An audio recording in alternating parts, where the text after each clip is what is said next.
ओम नमः शिवाय, श्री शिवाय नमस्तुभ्यम। आप सभी का स्वागत है फिर से शिव शंभू यूट्यूब चैनल पर। अभी तक हमने 22 अध्याय देख चुके हैं विद्येश्वर संहिता के। अब 23वां अध्याय है शिव नाम की महिमा। ऋषि बोले, हे व्यास, शिष्य सूत जी, आपको नमस्कार है। इस पर कृपा कर हमें परम उत्तम रुद्राक्ष तथा शिव नाम की महिमा का महात्म्य सुनाइए।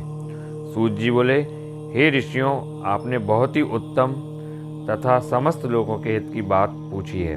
भगवान शिव की उपासना करने वाले मनुष्य धन्य हैं, उनका मनुष्य होना सफल हो गया है। साथ ही शिव भक्ति से उनके कुल का उद्धार हो गया है। जो मनुष्य अपने मुख से सदाशिव और शिव नामों का उच्चारण करते हैं, पाप उनका स्पर्श भी नहीं कर पाता है।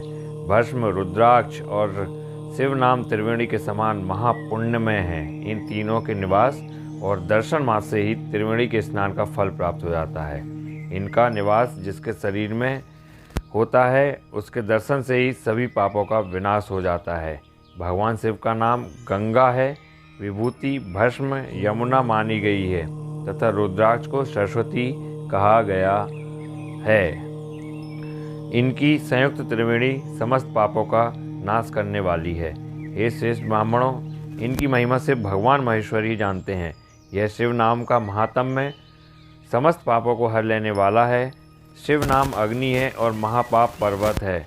इस अग्नि से पाप रूपी पर्वत जल जाते हैं। शिव नाम को अपने मात्र से ही पाप मूल नष्ट हो जाते हैं। जो मनुष्य इस पृथ्वी लोक में भगवान शिव के जाप में लगा हुआ रहता है, वह विद्वान, पुण्यात्मा और वेदों का ज्ञाता है। उसके द्वारा किए गए धर्म कर्म फल देने वाले हैं। जो भी मनुष्य शिव नाम रूपी नौका पाकर भव सागर को तर जाते हैं, उनके भव रूपी पाप निसंदेही नष्ट हो जाते हैं। जो पाप रूपी दावानल से पीड़ित है, उन्हें शिव नाम रूपी अमृत का पान करना चाहिए। हे मुनीश्वरों, जिसने अनेक जन्मों तक तपस्या की है, उसे ही पापों का नाश करने वाली शिव भक्ति प्राप्त होती है। जिस मनुष्य के मन में कभी न खंडित होने वाली शिव भक्ति प्रकट हुई है, उसे ही मोक्ष मिलता है। जो अनेक पाप करके भी भगवान शिव के नाम जप में आदरपूर्वक लग गया है, वह समस्त पापों से मुक्त हो जाता है। इसमें जरा भी संशय नहीं है। जिस प्रकार जंगल में दावानल से दग्ध हुए वृक्ष भस्म हो जाते हैं, उसी प्रकार शिव नाम रूपी दावानल से दग्ध होकर उसके सारे पाप भस्म हो जाते हैं। जिसके भस्म लगाने से अंग पवित्र हो गए हैं और जो आदर सहित शिव नाम जपता है, वह इस अथाह भव सागर से पार हो जाता है।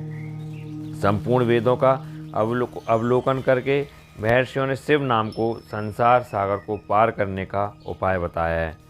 भगवान शंकर के एक नाम में भी पाप को समाप्त करने वाली इतनी शक्ति है कि उतने पातक कभी मनुष्य कर ही नहीं सकता।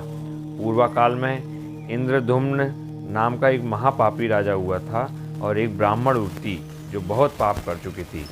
शिव नाम के प्रभाव से दोनों उत्तम गति को प्राप्त हुए। हे द्विजो, इस प्रकार मैंने तुमको शिव नाम की महिमा का वर्णन किया है। तो ये 23वां अध्याय था, भगवान शिव के नाम का वर्णन था। जो शिव नाम की महिमा थी, वर्णन था, इस 23वें अध्याय में बताया गया है। आगे हम 24वां अध्याय देखेंगे, जिसमें भस्म धारण की महिमा का वर्णन किया गया है।